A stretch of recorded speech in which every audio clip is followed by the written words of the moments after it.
and a failure to deport illegal immigrants or foreign criminals were further hallmarks of her time as Home Secretary.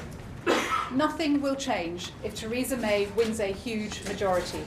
Reportedly, not a single member of her cabinet really wants to see immigration reduced. As for Jeremy Corbyn, a man who's lauded murderous dictators, who shows a marked reluctance to fully condemn terrorism and still backs uncontrolled immigration, he is not the answer either. Ukip is the only party you can trust on immigration. We know that a country without borders ceases to be a country at all, and that strong border control is the first defence against any terror threat. We're the only party committed to a balanced migration policy, setting net migration at zero for at least 5 years. This still means around 300,000 migrants can settle here every year, but we will make sure these are migrants who respect the British way of life, who embrace our heritage, our culture, and our values. We will test their social attitudes, and if they do not agree, for example, that women or gay people are equal and not second-class citizens, then quite simply, they will not get in. Under UKIP's plans, 4,000 more border guards will be recruited, reversing Tory budget and manpower cuts that have made it easier for illegal immigrants to escape detection and deportation. We will prevent those with ideologies incompatible with British values from coming to our country to spread their hatred and embed themselves in our communities. As for those extremists already here, if we can deport them, we will deport them. No excuses.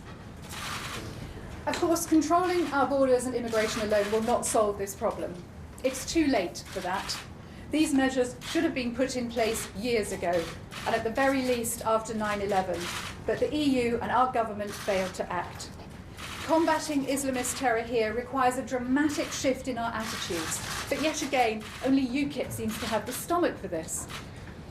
We've already spoken during this election campaign about the failures of multiculturalism, the divisive philosophy that anyone from whatever country, holding whatever beliefs, may come and live freely in Britain and continue to behave as if they were still in their country of origin. Consequently, hundreds of thousands of new migrants arriving into Britain have never even tried to adapt to our way of life. Again, Theresa May has a very poor record on this. She backed wearing the niqab and the burqa, unequivocal symbols of female oppression. She hailed the benefits of Sharia courts. When she was Home Secretary, there wasn't a single prosecution for female genital mutilation, and never has been. The child rapes by grooming gangs in Rotherham, Rochdale and elsewhere were not identified as the racially and ethnically motivated hate crimes they were. Hardline Islamists preach hatred on our streets. They demonstrate against cartoons, women, gay people, Jews and our country without impunity. When UKIP launched our integration policies last month, they were met with hysteria from left-wing virtue signallers and cowardly politicians who refuse to admit there's a problem with radical Islam in this country. But we stand by those policies, and they're repeated in our manifesto. UKIP will ban the wearing of the niqab and the burqa in public places. We will not accept these dehumanising symbols of segregation and oppression. And let me say, there is no human right to conceal your identity. We will seek to protect girls at risk of FGM by carrying out annual checks. We will not tolerate the Islamisation of our schools, and we will do our utmost to disband Sharia councils which discriminate against women. We must stop appeasing those who would overturn the liberties, equalities and way of life that so many have fought so hard for. And this is as much to protect law-abiding Muslims as it is anybody else. UKIP will also double down on law enforcement, another issue on which the Tories have gone soft. Their new definition of the purpose of prison doesn't even mention the word punishment. And, as with tackling extremism, their policies show more concern about being labelled racist than preventing crime. In 2014, Theresa May weakened Stop and Search, saying it undermined relations with ethnic minority communities. UKIP warned this would lead to an increase in knife crime, and sadly, we have been proved right. 14 deaths in London alone in just the last 3 weeks. UKIP will reinstate stop and search powers to the police and reduce the burden of paperwork they have to complete each time they exercise this function. And because we believe the primary job of police officers is to prevent crime, keep people safe and catch criminals, we'll provide them with the manpower and resources they need to succeed. UKIP will recruit, train and deploy 20,000 more policemen and women in a direct reversal of the Tory party's cuts. Prisons. We need to keep dangerous offenders off our streets. So we'll also continue the government's prison building programme, but reverse cuts to the prison budget, replacing the 7,000 officers lost since 2010. Only Ukip, it seems, is prepared to put its faith in a strong police force, deterrence and imprisonment as the bedrock of our criminal justice system. And we're the only party to consistently make national defence a priority too. Years of Tory cuts have shrunk the army to its smallest size since the Napoleonic Wars. They've made the Royal Navy a shadow of its former self and left the Royal Air Force with fewer than 20 fighter planes for the first time since World War I. In an increasingly unstable world, Britain must have a well-resourced, fit-for-purpose armed force. So we will add an additional £1 billion to the annual defence budget, and by the end of the next Parliament have 20,000 more armed forces personnel protecting our nation. This is UKIP's costed plan to make our country safer. We will reverse the cuts that have put our national security and safety at risk. 20,000 more armed forces, 20,000 more police, 4,000 more border guards and 7,000 more prison officers. And we will refuse to allow culture to be an excuse for crime. We will stand firm against the barbaric ideologies and practices that have been imported to Britain and protect those at risk. Islamism will not be tolerated in our schools or our prisons, nor anywhere in our society, and we will only allow to Britain migrants who abide by our rules. Our entire way of life is under threat, make no mistake, and if that protecting it means making tough choices, then UKIP will make those tough choices. Keeping us safe is the first duty of government. But of course, it's not the only duty. So what else is in our manifesto? Well, times have certainly changed since we launched the last one in 2015. Back then, leaving the European Union was UKIP's dream, and we outlined a vision of how strong and democratic Britain could be if we had the courage to leave. A year later, the people found the courage and voted for that dream. And now Article 50 has been triggered, and we dare to believe it will become a reality. However, UKIP will keep pushing until we are actually out, and properly out. In this manifesto, we set out 6 Brexit tests which need to be passed before we can say we're finally free of the EU. These include the right of Parliament to make our laws and for our Supreme Court to actually be supreme. We must have full control of immigration and asylum and border control and not be bound by any free movement of people obligation. We must leave the single market and the customs union and take back our seat at the World Trade Organization. There must be no divorce payment, and this should all be done and dusted by the end of 2019. There's one more critical test, the maritime test. Under international law, British fishermen should have the right to fish up to 200 miles off the coast or to the halfway point between the UK and neighbouring countries. But there are signs that our fishing communities may be sold out. Our fishing communities should know they have a true friend in UKIP. If the Tories seek to barter their rights away, we will fight them every inch of the way. We'll also introduce a programme to encourage economic growth in the coastal communities that have suffered most from our European Union membership, offering significant reductions in business rates and giving local authorities additional powers to revive and rejuvenate our seaside towns. UKIP will not treat our coastal communities as being at the end of the line. As in 2015, all our policies in this manifesto are fully costed. We have stuck to the same financial principles and modelling that we utilised in 2015. We're the one party prepared to spell out big reductions in unnecessary and wasteful spending programmes in order to fund our priorities. By making significant cuts to the foreign aid budget, scrapping HS2 vanity projects such as HS2, amending the Barnett formula and ceasing to pay contributions to the EU, we will be saving £35 billion a year by the end of the Parliament. That means, for the second general election in a row, UKIP spending proposals do not involve raising any taxes. Yes, UKIP goes into this election as the only party promising not to raise taxes. Our fiscal approach is responsible, and our priorities are those of the British people. And, of course, one of the top priorities of the British people right now is the NHS and care for the elderly. UKIP believes it's wrong for the country to be spending nearly £14 billion every year on foreign aid when the Red Cross is describing the situation in our own hospitals as a humanitarian crisis. UKIP will reduce the aid budget to 0.2% of GNI, which enables us to make our biggest spending pledge of this manifesto. We'll use the £11 billion a year we'll be saving by the last year of the next Parliament in its entirety to fund a significant increase in money for the NHS and social care. This is significantly more than any of the other parties can offer, and we can show exactly where the money is coming from. Ukip will stop sending so much money abroad and make our NHS and adult social care services the envy of the world. The £11 billion a year will more than close the NHS funding gap. It will enable us to lift the cap on medical school places and fund the cost of training, abolishing tuition fees for medical students, provided they work in the NHS for at least 10 out of the 15 years after they qualify. It means we can increase the number of nurse training places, reinstate bursaries, and remove the 1% pay cap for NHS staff earning less than £35,000 a year. By 2022, we'll see 24,000 more nurses and 3,500 more midwives working in the NHS, and we'll be well on the way to seeing 10,000 more GPs too. We're also going to put significant sums into improving mental health provision, especially for our children and young people who are very poorly served at the moment.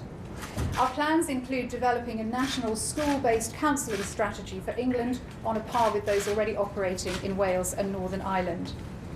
We'll triple the amount we ring-fenced for dementia programmes in 2015, upping our funding pot to £400 million every year and rolling out a national dementia plan to identify priorities, coordinate expertise and deliver a bold new programme on research, treatment and care. Ukip values the hard work and experience older people bring to our communities and the voluntary sector, probably collapse without them. The Tory attacks on the elderly are shocking. Ukip is proud to say we will maintain the winter fuel allowance, free bus passes, prescriptions and eye tests for all over 60s, and we will keep the triple lock on state pensions. Ukip will of course ensure that the National Health Service is a national health service, not an international health service, and we will roll out the toughest ever crackdown on health tourism. However, I'd also like to make it crystal clear, unlike Theresa May, that Ukip will guarantee the right of the 167,000 EU nationals who work in the NHS and our social care sector the right to stay in the UK after Brexit. If you're concerned about cuts to our foreign aid budget, please don't be. A 2015 World Economic Forum study concluded that in the developing world there was no effect of aid on growth. Trade is proven to be a far better way to lift developing nations out of poverty. We'll embrace the opportunity Brexit Britain has to sign mutually beneficial free trade deals with developing nations so they can develop economically rather than rely on handouts, which so often never even reach those actually in need. We'll still be spending the same percentage of GNI on aid as the USA, and more in cash terms than Spain and Italy combined. And we'll continue to fund aid projects that make a real difference, such as clean water programmes, childhood inoculations, medical assistance and emergency and disaster relief. And Ukip will launch a dedicated 500-bed hospital ship to improve the contribution Britain can make in times of global crisis. She'll deliver large-scale relief to our armed forces on active operational duties, to civilians and refugees in war zones, and undertake humanitarian missions in peacetime. She'll also potentially provide useful reinforcement in case of emergencies here at home. We will not shirk our international responsibilities. So what else is only Ukip offering? A workable plan to create the homes our country is so desperately short of. Other parties promise to build hundreds of thousands of new homes, but it's pie in the sky because the builders aren't there. Ukip, however, has a real answer to the housing crisis. We'll roll up to 100,000 high-quality, low-cost, factory-built modular homes every year. Homes that will cost less than £100,000 to buy, so they're affordable on the national average wage of £26,000 a year. Not only that, we'll create jobs as we go. When we leave the EU, some of the £1 billion in funds we'll get back from the regional development budget will be used to boost capacity in UK-based modular homes manufacturing. Homes will be manufactured where jobs are needed, and built where homes are needed. Mostly on brownfield sites that are we'll prioritise brownfield sites so they'll be close to existing infrastructure. And these homes will only be for owner occupation, not rental, and they can't be sold on the open market, only back into the scheme at a guaranteed price of cost plus inflation. To further help young people, we'll restore maintenance grants for the poorest students immediately, and we stand by our 2015 pledge to abolish tuition fees for science, technology, engineering and mathematics students, as well as medical students. To cut the cost of living for ordinary families, we'll reduce energy bills by removing VAT and the green levies and taxes we're currently forced to pay to help the energy companies invest in renewable energy.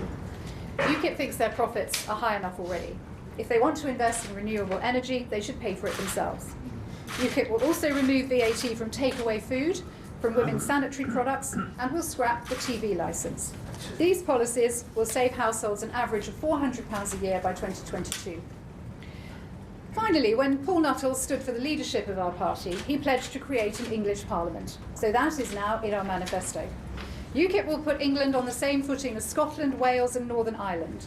The new English Parliament will sit in the chamber currently occupied by the House of Lords, which Ukip will abolish.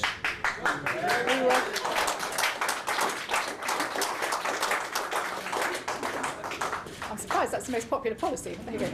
We will also cut the number of MPs in the House of Commons and ensure they are all elected on a proportional voting system, meaning every vote will count. All in all, our plans will reduce the number of politicians in Parliament from 1,475 down to just 700, making government smaller, more manageable, and saving the taxpayer a great deal of money. So there you have it. I'd like to thank my policy team, consisting of Mark Quinlan, who is simply the best policy analyst and researcher around, our finance guru, although he wishes to remain anonymous. I'd also like to thank Kathleen Garner for her help with proofing, and designer Lisa Glann, who has made the manifesto look amazing. And also thank you to Patrick O'Flynn for your invaluable contributions throughout this process. Ukip is the only party that's serious about tackling the threat of radical Islam in Britain. We're the only party that will reverse Tory cuts to the defence and security of our nation. We are the only party that is 100% committed to cutting immigration and introducing a compatibility test for migrants. Ukip is the only party to have a serious, costed plan to get the NHS back on its feet and to build more homes. And we're the only party going into this election promising not to put up taxes. Our country needs a radical, social, economic and democratic change. The blueprint is here. All you have to do now is vote for it. Thank you very much. Yeah.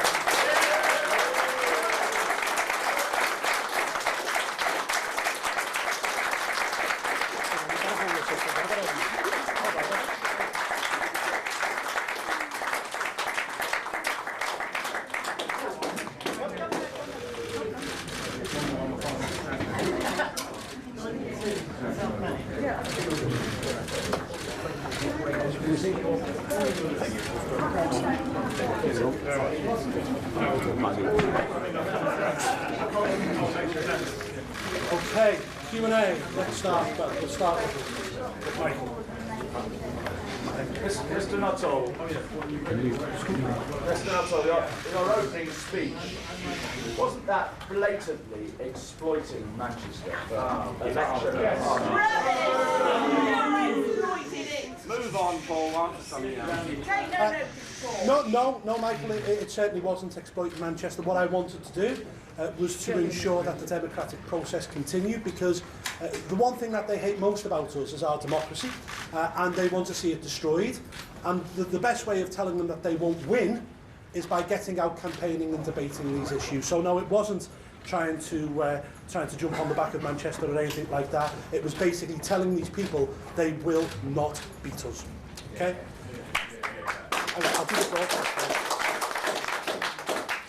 Thank you.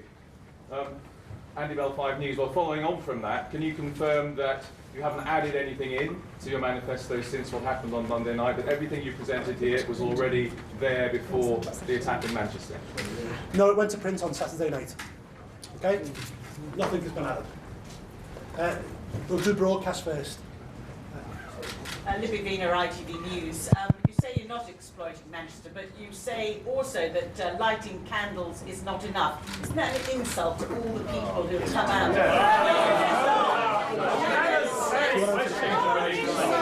Don't patronise us, please. Ask a sensible question.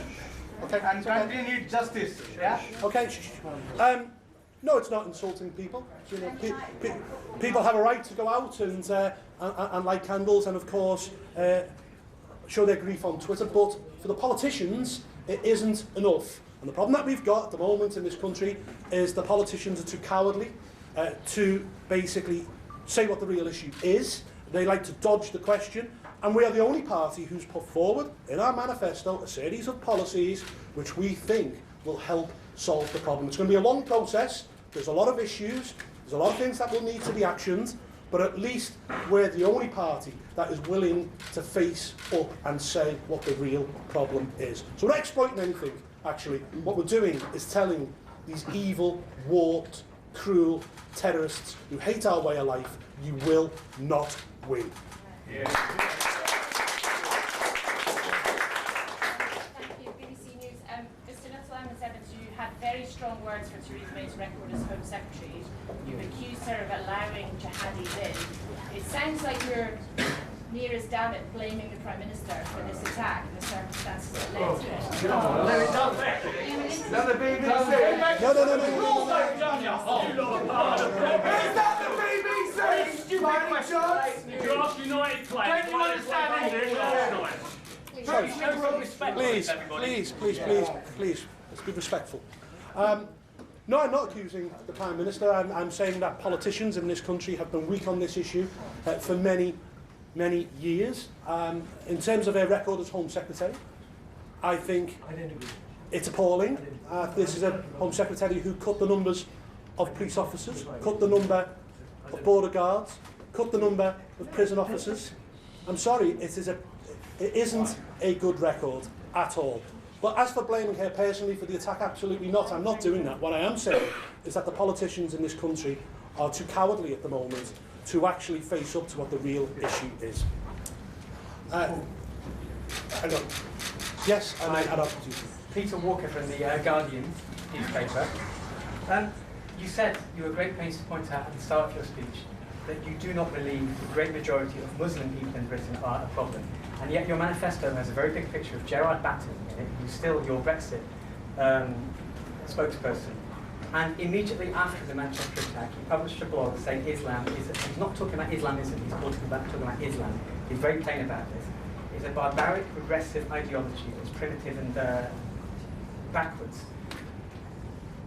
Do you plan to get rid of him as your Brexit spokesman, or is he too powerful in the party not to do that? Gerard is sitting behind you, so you can speak to him at the end and he'll answer all those questions. Theo! Right.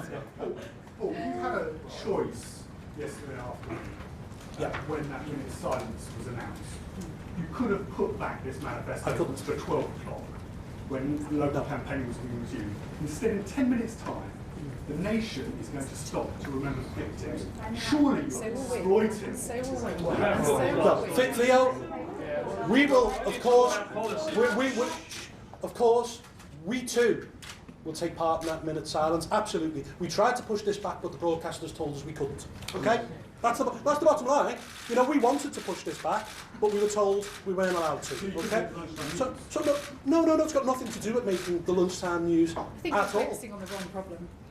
Focusing on the wrong problem, yeah. Tom Rayner from Sky News. Last night your energy spokesman said that it was time to consider the unthinkable with regards to internment policies for people who may be on the radar of intelligence services. Do you agree with him?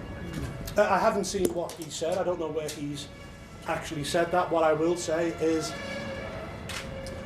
that we need to get real about the problems that we face in this country. And what I do fear, I mean, there's been an attack in March, there's now been one this month. I just fear that this is the future that we've got to get used to, because we're not the politicians are not prepared to tackle this situation head on. Useful? Well, I'm not prepared to answer that question because I haven't seen exactly what he has written or said or anything like that. What I will say is that we've got to get real and stand up and be counted and at least have the bottle to say where the real problem lies. After the Westminster attack, you were saying that you wanted to see changes to the way mosque funding was recorded. Why didn't you have the bottle to put that in your manifesto? Well, do you know, I'll stand here right now and say, you know, I don't believe that there should be Saudi funding of mosques. I think they spread. I think Manchester has changed things. Perhaps I can comment on that. I don't think it is fair to single out one country in a manifesto. The nature of this election meant it was a snapshot election. I would have loved to have been able to spend a lot of time researching funding of mosques, so it could have gone in here. But we simply didn't have the time. And I don't think, given that we don't have, or I certainly didn't have all the evidence to hand, it's not fair to single out one country. Because I suspect Saudi Arabia is not the only culprit. Maggie Stark. Okay. Hold on. Adam. Yes, I wonder if I can ask you both, particularly perhaps Suzanne, because she was the one who did this. What is the point of, in this context, listing Theresa May's failures as Home Secretary on policing, prison numbers, funding the military, controlling borders, if you are not suggesting that she must bear some responsibility for the security failures which led to what happened in Manchester? I think she must bear some responsibility. All politicians who voted against measures or who voted for measures to make cuts bear some responsibility. As I said, Adam, you know, I think when 9/11 happened, we should have had a serious rethink about immigration. It didn't happen. Of course, the European Union is equally culpable as well.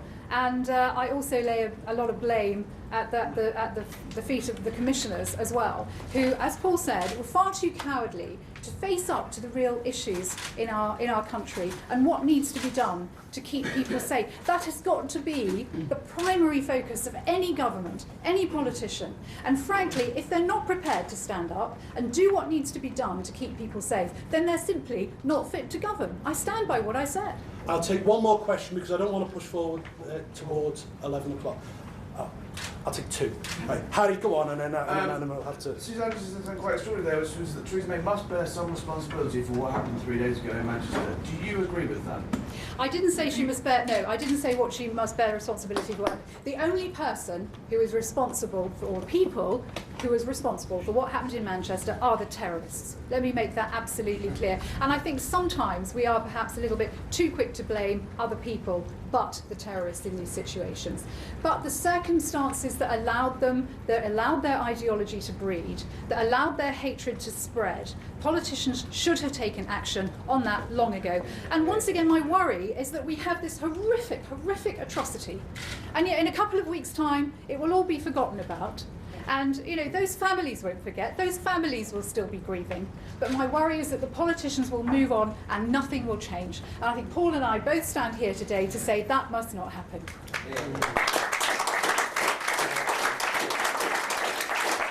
Last question, and then we've got to wrap up. The government won't tell us which part of the economy it would prioritise in trying to reduce immigration. You want to reduce immigration by much more. So which part of the economy would you be prioritising? Which foreign workers would you